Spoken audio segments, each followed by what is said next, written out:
मार डाले हम लोगों को, मरने के लिए हम लोग तैयार हैं। क्या करें, क्या कर सकते हैं? गरीब आदमी रोज खाने कमाने वाला कहाँ जाएगा? 10,000 रुपए मांग रहे हैं, ना वहाँ पे लाइट है, ना पानी है, ना कुछ है। लेकिन गरीबों को हटा के विकास कहाँ होता है? 10,000 मकान और तोड़ने पड़ेंगे, घर जाकर विकास किया जाएगा। आप बताइए हम कहाँ जाएं? आज इन बच्चों को लेकर हम कहाँ जाएं? हम बच्चों के सपने टूट जाएंगे। मैं जज बनना चाहती हूँ और मैं आपके चैनल के माध्यम से माननीय योगी जी तब तक यहाँ आग मिला के बच्चों को बैठे ठिकाना किस्त बांधने के बाद हम लोग उसको अदा करके हमारी रजिस्ट्री करें और पक्का कर दिया। ऐसे नहीं जाएंगे छोड़ के। ये हमारा बहुत पुराना, हम लोग ये यहाँ पे कोई बसा हुआ नहीं था, जंगल था यहाँ पे। हम लोग इतने पुराने हैं। अब ये बताइए, हम लोग को पहले से लिखाना था तो लिखार देते। अब ये कहते हैं कि यहाँ से लिख लो, बेघर कर रहे हैं हम लोग का है। हम लोग यही काम करते हैं, यही हम लोग गरीब आदमी कहाँ जाएंगे बताइए। हमारे दादा दादी बहुत, हम लोग समझो चौथी है। हम लोग यहाँ पे पले पूरे, अब कह रहे कि जाइए यहाँ से, बताइए यहाँ का आधार, यहाँ का राशन कार्ड, यहाँ का वोटिंग, सब वोट पड़ता है, बैंक खाता यहीं से खुला है सब। से आप लोग यहाँ पर रह रहे हैं? हम लोग बहुत पुराने हैं कि यहाँ बस्ती जब नहीं बसी थी, 4-5 घर थे। जब से हमारे बसे, मेरे दादी दादा पहले से बसे हुए तो उनके पहले से सब, तो फिर हम यहाँ पैदा हुए, मेरे बच्चे हुए हैं, यहीं शादी ब्याह हुआ, यहीं बड़े हुए हम लोग कहीं नहीं जाएंगे। अब हम लोग का नहीं है तो मुआवजा दे, और नहीं तो हम लोग का कमरा मुआवजा दोनों चाहिए। जो पढ़ाई लिखाई बच्चों की है, नुकसान हो रहा वो सब। तब तो यहाँ आगी लागी, बच्चन का बैठक ठिकाना नहीं रहा, बच्चन का बैठक ठिकाना नहीं रहा। तब मदद थोड़ा बहुत दिन कि हाँ एक कमरा बनवा लियो, वहाँ में यहाँ अब रहने मुश्किल है। अब बता बच्चे लेके कहाँ दिए? सरकार ने कहा तो है कि आप लोग को पुनर्वास दिया जाएगा, दूसरा रहने का। नहीं मैम, कुछ नहीं, खाली वो झूठ का चाबी दे रहे हैं कि हम लोग मकान दे दिया, और जहाँ जंगल में दे रहे वो बताइए हम लोग कहाँ काम करें, कहाँ खाएंगे पिएंगे बताइए। वहाँ से हम लोग काम करने आएंगे यहाँ पे? कहाँ बोला? बोले पारा के आगे दिए, बताइए कितना वहाँ हम लोग कहाँ जाएंगे यहाँ बताइए। ऐसे बीकमपुर वाले को 4-5 लोग को दिया चाबी, कह दिया कि सबको दे दिया। बीकम वाले बेचारे आए हैं यहाँ शक्ति नगर में किराए पे रह रहे, बताइए पन्नी डाल के रह रहे, बताइए यही हाल हम लोग के साथ भी होगा। हम लोग नहीं जाएंगे यहाँ से छोड़ के, हम लोग यहीं बसे हैं, यहीं रहेंगे। पहले ही यहाँ पे काम नहीं ना, हम तब भी यहाँ से सुल्तानपुर जा रहे हैं काम करने। इतनी रोजी रोटी मर गई है कि हम लोग काम यहाँ पे नहीं कर पा रहे। हम अलमारी का काम करते हैं कि कभी भरी सहालक में कहने एक नहीं एक दुकानदार बुलाने आता था, आज काम को ढूंढने को पूछने नहीं आ रहा है। हम सुल्तानपुर जा रहे हैं काम करने। क्या हुआ? कोई सब्जी ला रहा, कोई कुछ ला रहा, कोई कुछ, पुलिस वाले क्यों रोक रहे हैं ये बताइए। बात किया तब लाने दिया है, उसके पहले नहीं लाने दे रहे थे, बताइए ऐसे होगा क्या हम लोग के साथ? हम लोग जिंदा रहेगा? आप लोग का ये बताओ, हम लोग भूखन मर जाएंगे। कोठी में काम करते हैं तो बच्चे पालते हैं, पेट पाल ले। हम लोग घरों में काम करके एक ईंटा जोड़ के बनवाया है, हम लोग का इसे नहीं तोड़ने देंगे। हमको मुआवजा, मकान और सब दे तब हम लोग छोड़ेंगे, नहीं तो नहीं छोड़ेंगे। हम लोग रहता है 10 साल किराए में भी रहता है तो उसको मुआवजा मिलता है, लेकिन हम लोग यहाँ 70 सालों से हम तो पैदावार नहीं था। हमारे माँ बाप यहाँ पे दादा दादी जो भी रहते थे यहाँ पे 70 साल से रह रहे हैं, तो क्या उनको हक नहीं है उनको मुआवजा मिलने का? ऐसे ही तोड़ के चले जाएंगे। दादा के जमाने से यहाँ पे हैं हम लोग का जन्म नहीं हुआ तब से हैं लोग यहाँ पे जन्म हुआ है। यहाँ लकड़ बग्घे लगते थे, जो को यहाँ उठा लिया गया है। ये बैठे हैं भाई, ये इनकी बहन को उठा ले, इनकी बहन को नहीं, इनके बहन को नहीं उठा के कहने में को उठा के ले गए दो लड़कियों को। यहाँ बड़े लोग आए थे खाने के लिए, एक हम ही बचे, वो मेरा घर है वहाँ खटिया डाल के मेरे पापा लेटते थे। हमारे नाना नानी हम ही बचे जब इनकी एक हाथ में भाला, एक हाथ में फरसा लेके कहने रात भर हम लोग की रखवाली करते थे। यहाँ रखवाली करते थे कि मतलब कहने कहीं से कोई यहाँ रखवाली होती थी, लकड़ बग्घे आते थे। 70 साल से ये लोग रह रहे हैं। हमारे माँ बाप, पिताजी अभी 10 साल से हमारे बीमार थे, और कुछ यहाँ पे और भी नहीं। अब बताइए घर बनवाए, टूटा फूटा घर हो गया है, घर बनवाए कि कमाई करें, क्या करें? सब लोग यहाँ काम करने वाले। भाई की भी कोई परमानेंट नौकरी नहीं है कि वो जाकर के कहीं करेंगे। पे हम लोगों के पास कोई ऐसा जरिया नहीं है कि जो है हम लोग परमानेंटली वाले डेली खाना कमाना है बस। और उसके बाद में अभी तो हम लोग सिर्फ अभी जल्दी हमारे पिताजी एक्सपायर हुए हैं। अब बताइए हम लोग कैसे क्या करें? अगर कहीं देते भी हैं तो वहाँ जंगल होगा, वहाँ कमाने खाने क्या जाएंगे? नहीं, मेरी आप बोल चुके, हम बता रहे, हमें ना मुआवजा चाहिए, ना घर चाहिए, और ना हमें यहाँ से जाना है। हमारा सीधा सा एक सवाल है, हम जहाँ पे हैं हमको वहीं पे। और दूसरी बात ये है, हम क्यों छोड़कर जाएं? आपको रिवर फ्रंट बनाना है, आप दूसरा रास्ता निकालिए, हम सब लोग सहयोग करें। यहाँ पे जो लोग बात कर रहे हैं कि हमको मुआवजा नहीं मिला, हमें घर नहीं मिला, हम कहाँ जाएंगे, हम कहाँ कमाएंगे? क्यों जाएंगे और क्यों कमाएंगे? हमारी लगी रोजी है, बना हुआ घर है, अपने हाथ से अपना मकान तोड़े कोई हम कहते हैं? आप लोग बात ही नहीं सही करते हो। इनसे हम जो बात कह रहे हैं ये आगे सरकार को पहुंचाएंगे तो सरकार और न्यायालय सीधा देखेगा कि पब्लिक वहाँ की मांग रही है कि हमें इसका हर्जाना दिया जाए, हमें इसका मकान दिया जाए, हमें कारोबार दिया जाए।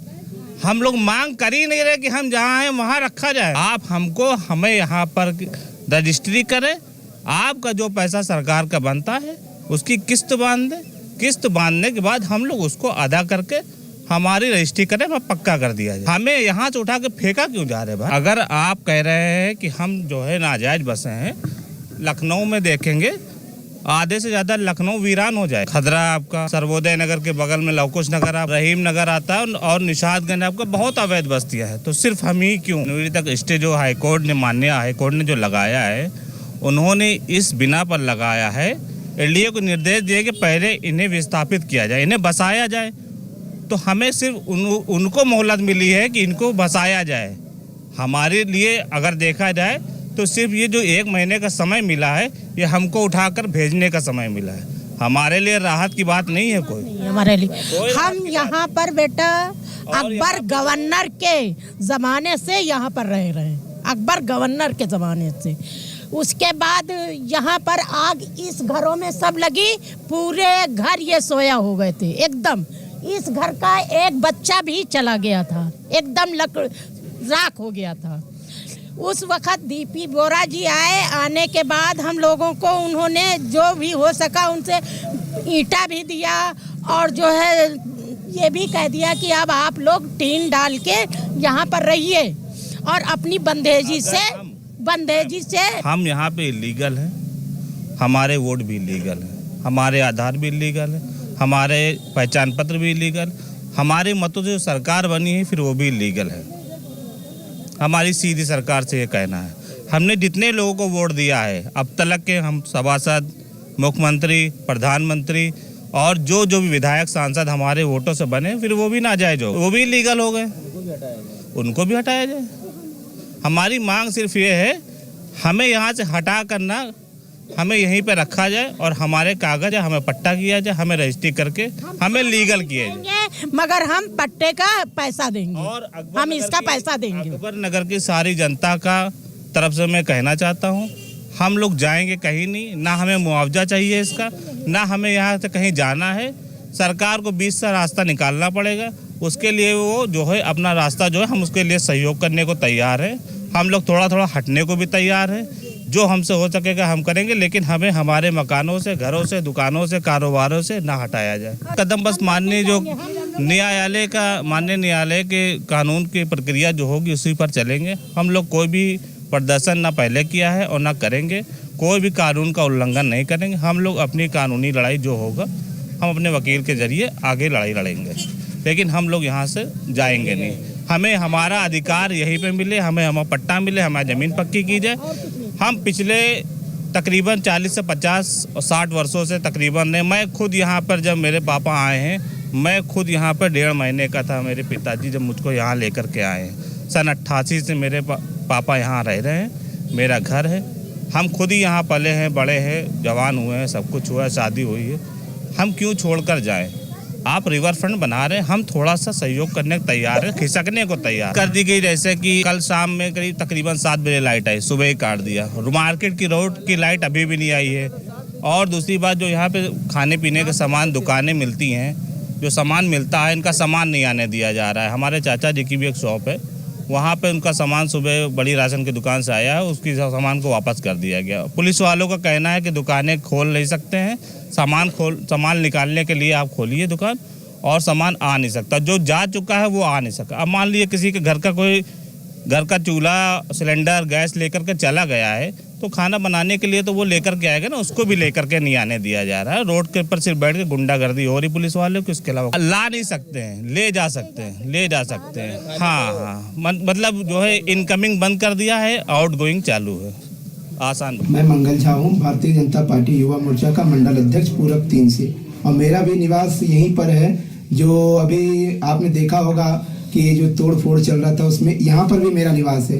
दरअसल बात ये हुई कि जब मैं गया वहाँ पर तो देखा कि वो लोग बुलडोजर से तोड़ने लगे, मतलब बुलडोजर चलाने लगे। मैंने पुलिस वाले से पूछा कि अरे भाई साहब, अभी हायरिंग चल रही है, अभी बहस चल रही है कोर्ट में, अभी डिक्लेयर डेट नहीं आया, मतलब स्टे नहीं हुआ, मतलब डेट नहीं आया है। तो उन्होंने तुरंत मेरे ऊपर हमला बोल दिया।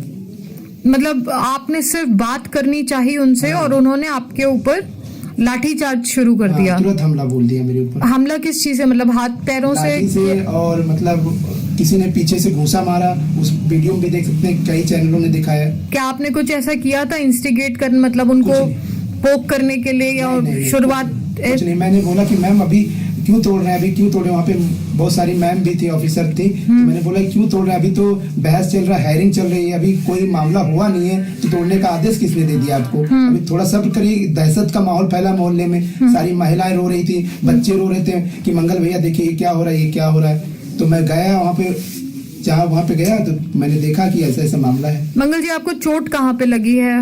मेरे को चोट यहाँ पे लगी हुई है, दांत भी टूट गया है और ये मेरा फोन भी टूट गया है।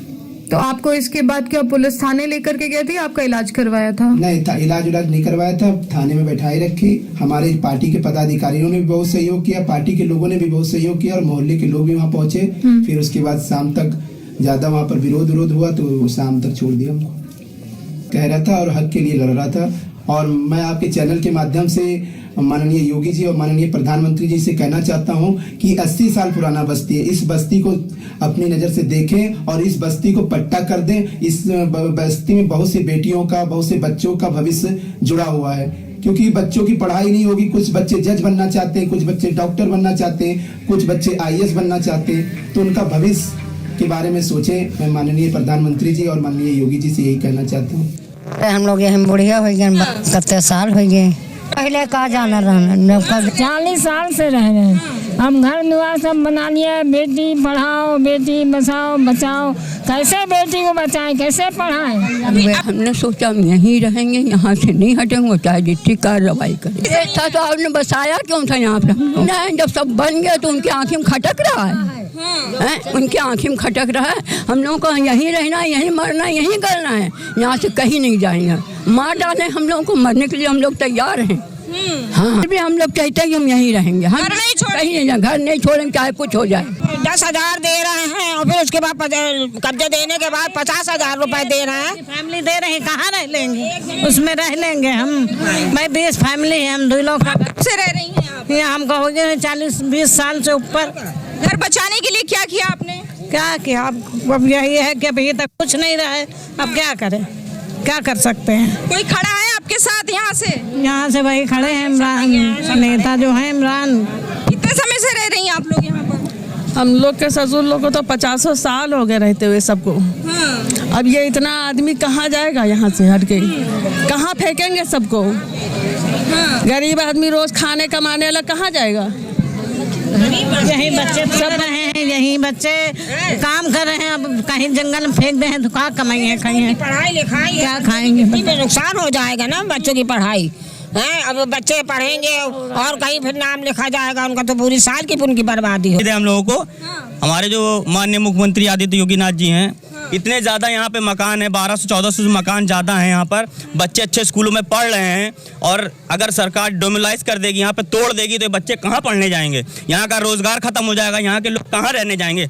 इतने 3,000-4-5 हज़ार लोग हैं जो घर हैं, और 20,000 से ज़्यादा लोग हैं यहाँ पे। इतने सारे लोग कहाँ पे जाएंगे रहने के लिए? कह तो रहे हैं कि हम दे रहे हैं। भाई वो दे रहे हैं ठीक है, लेकिन वो कितना घर दे रहे हैं? एक घर में 4 परिवार हैं, 4 परिवार जो रह रहे हैं वो उतने छोटे से मकान में कैसे रह पाएंगे? उसके लिए वो पैसा मांग रहे हैं, 10,000 रुपये मांग रहे हैं। ना वहाँ पे लाइट है, ना पानी है, ना कुछ है, वहाँ पर कोई सुविधा वहाँ उपलब्ध नहीं है। ठीक है, तो वहाँ पे लोग कैसे एडजस्ट करेंगे? ये बच्चे अच्छे स्कूलों में पढ़ रहे हैं, CMS में पढ़ रहे हैं, रजत में पढ़ रहे हैं, सब कैसे एडजस्ट करेंगे वहाँ पर जाकर? लोग रोजगार करने कहाँ जाए? जैसे कि आपने देखा होगा कि योगी सरकार कह रही है जो भी अपने जहाँ भी रह रहा है 20 से 25 साल हम उनको आवंटन करेंगे, उसके बाद भी वो हम लोगों को हटा रहे हैं। तो आप बताइए हम किसके भरोसे रहें? लेकिन फिर भी हमारा एक भरोसा यही कि हम सरकार के भरोसे हैं और सरकार हमें यहाँ से नहीं निकाले। आप नहीं चाहते विकास हो उत्तर प्रदेश का? नहीं, विकास तो हो रहा है, लेकिन विकास आप देख रही होंगी, लेकिन गरीबों को हटा के विकास कहाँ होता है? बस यही मैं कहना चाह रहा हूँ। जैसा जब पब्लिक ही नहीं रहेगी तो पर्यटन स्थल पे कौन आएगा? आप ये बताइए मेरे को। बस हम यही चाहते हैं कि योगी सरकार जैसा कहती है कि हम लोगों को वहीं जहाँ रह रहे हैं 20-25 साल उनका आवंटन करेंगे, हम लोगों को वहीं पे रहने दी जाए। क्योंकि हम लोग कुछ हमारे साथ में ऐसे गरीब लोग हैं जो मकान सरकार दे रही है उसकी किस्त तक नहीं दे पाएंगे, और जिनके बच्चे पढ़ रहे हैं वो भी नहीं पढ़ पाएंगे। और यहाँ कुछ ऐसे कुछ सही लोग हैं जिनके बच्चे अच्छे स्कूलों में पढ़ रहे हैं, लेकिन अगर हमको 20 से 25 किलोमीटर दूर भेज दिया जाएगा तो उनके बच्चे क्या करेंगे? नहीं 1200 नहीं, करीब 2000 मकान हैं यहाँ पर और वेल सेटल लोग हैं। कई बार अक्सर नाले के किनारे दिखाया जाता है, पेपरों में फोटोग्राफ्स आते हैं कि ये मलिन बस्ती है, नाले के किनारा। वो नाले के किनारे कुछ झुग्गी झोपड़ी वाले हैं, वो ऐसे वो हैं। बाकी पूरा जो ये 2000 मकान है वेल सेटल लोग, पक्के मकान हैं, 20-20 लाख के मकान बने हुए हैं। ऐसा नहीं है झुग्गी झोपड़ी को 2 मिनट में। और सरकारों का, सारी सरकार, चाहे इसके पहले की सरकारें हों, ये सरकारें, सबने विकास करे। अभी लेटेस्ट 15 दिन पहले का विकास ये है, सरकारी इसी सांसद कोटे से, मुख्यमंत्री कोटे से हमारी रोडों का निर्माण चल रहा है। अभी आधा रोड का निर्माण 15 दिन पहले किया गया, उसके लिए सरकारी बजट खर्चा किया जा रहा है हमारी सरकारों का। अब बीच में चूंकि पूरे इलाके को आवंटन की बात चल रही थी, किनारे कुछ झुग्गी झोपड़ी को हटाने की बात चली, लेकिन भीखमपुर से शायद मामला या हमारे मुख्यमंत्री को किसी ने गलत गाइड कर दिया कि ये पूरी झुग्गी झोपड़ी है। हमारी ये झुग्गी झोपड़ी नहीं है। हमारे लोगों को तो आवंटन की बात हमने रखी, यहाँ तक कि हमने राज्यपाल को, मैं किसान एक समिति के माध्यम से हम लोगों ने रामनाथ कोविंद जी को भेजा, उन्हें डायरेक्ट नाम लेके अकबर नगर का कहा इसको आवंटन की कार्रवाई को पूरा कर जाए। वो लेटर हमारी फाइलें दीजिए, ये लेटर्स हमारे हैं। इसमें हेमनंदन आवंटन की कार्रवाई के लिए पिछली सरकारों ने भी किया और पिछली सरकारों के साथ हमारे सचिवालय से है हेमनंदन बहुगुणा जी ने किया, और उसके बाद एलडीए ने सर्वे किया।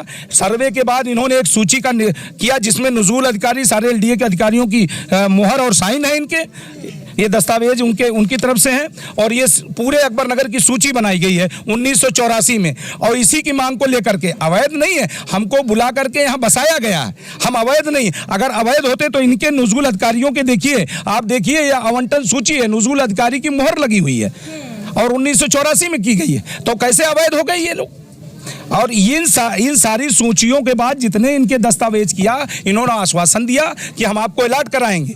और कांग्रेस की या कोई भी सरकार नहीं, भाजपा की सरकार अगर हमारे विरोध में होती तो हमारा विकास क्यों करा रही? अभी 10 दिन पहले हमारे पास हमारे अकबर नगर के लिए फंड क्यों खर्चा कर रही? अभी 1 हफ्ते पहले वहाँ देखिएगा रोड के किनारे, उसके फोटोग्राफ चाहे आप ले लीजिए, उसके रोडों के निर्माण के, और उस पर अभी डेट तारीख पिछले महीने की है इससे निर्माण। और सर हमारे सांसद और मुख्यमंत्री के पत्थर लगे हुए हैं। हमारा ऐसा नहीं, ये एकाएक किसने गाइड कर दिया कि हमारे पूरे अकबर नगर को तोड़ा जा रहा है? हम तो सरकारों से उम्मीद करते हैं। मैंने मुख्यमंत्री को लेटर लिखा है और मुख्य सचिव को लिखा है, और हमारे नाम रामनाथ कोविंद जी का लेटर यहाँ लगा। अब क्या आया उसका जवाब? नहीं, उसको एकाएक कार्रवाई हो गई। एकाएक डिसीजन आया कि झुग्गी झोपड़ी, लगता है बिना सीएम के आगा के ऐसे ही कार्रवाई हो जाती है? हमें लगता है कि हमारा सीएम को सही सूचना नहीं दी गई, अधिकारी और प्रशासन ने उनको गलत सूचना दी कि चूंकि हमारे मुख्यमंत्री जी जनता के से इंटरैक्ट नहीं हो पा रहा है पब्लिक से। हम लोगों का अगर एक बार भी हम लोगों से मिलने का मौका मिल जाए तो हमारे मुख्यमंत्री जी उस अकबर नगर को तोड़ने की कार्रवाई रोक देंगे। इसलिए ऐसा लगता है? मुझे बिल्कुल लगता है, क्योंकि उनके तमाम बयानात वीडियोस टेलीविजन पर चल रहे हैं। किसी गरीब की झोपड़ी तोड़ी नहीं जाएगी। जो गरीब, और ये गरीब तो ये तो वेल सेटल लोग हैं, अच्छे लड़के, देखिए आप कैमरा घुमाइए, देखिए सब अच्छे स्कूलों में, CMS जैसे स्कूलों में, DPS जैसे स्कूलों में, रजत जैसे स्कूलों में अच्छे क्वालिफाइड लड़के हैं। यहाँ से क्रीम लड़के, इन लड़कों का सपना कोई जज बनेगा, कोई IPS बनेगा। इतने बड़े सपने को कैसे तोड़ देंगे? ये कार्रवाई बिल्कुल तत्काल मुख्यमंत्री तक संज्ञान आपके माध्यम से मैं देना चाहता हूं और इस कार्रवाई को रोकें। मुख्यमंत्री जी स्वयं संज्ञान लें। ये झुग्गी झोपड़ी दिखा करके पूरे 2000 मकानों को करीब 20 से 30 हजार लोग प्रभावित हो रहे हैं।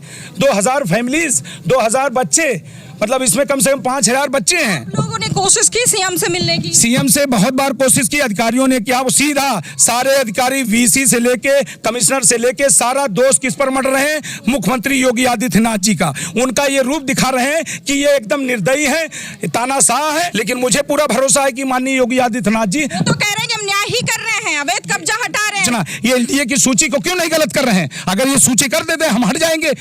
सूची बनाकर अलॉटमेंट के लिए आपके दस्तावेजों पर कार्रवाई नहीं हो रही। हमारे दस्तावेजों कार्रवाई नहीं हो रही। एलडीए ने गलत सूचना देकर के कि सब अवैध हैं। अवैध कोई नहीं है। अगर अवैध होता तो ये सबके voter card, ration card, assessment, जल निगम, सारे जितने पैन कार्ड, इनके जीएसटी नंबर, सारे जो डॉक्यूमेंट्स, पासपोर्ट वगैरह सारे अलॉट क्यों कर रहे हैं? रोक देते आप आगे निर्माण। ये 2-2, 3-3 मंजिला देखिए, इमारतें देखिए, ये 3-3, 2-2, 3-3 करोड़ों रुपए के पैसे लगे हैं। अभी भीखमपुर का टूटा है, लोगों को गुमराह कर दिया गया कि इनको मकान दे दिया। इन लोगों को ले जाके पटक दिए, ना किसी को भी लेटर दिया।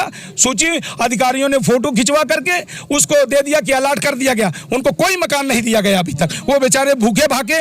अब सरकार से उम्मीद थी, इसलिए वो दूसरी पार्टी, विपक्षी पार्टियों के पास जा रहे हैं, क्योंकि सरकार से उनकी उम्मीद टूट गई। उनको मकान तक नहीं मिला, खाने के लिए पैसा नहीं है। और जो मकान दिया है वो भीखमपुर के लोगों को, उनसे कहा गया 4,90,000 रुपया लिया जाएगा।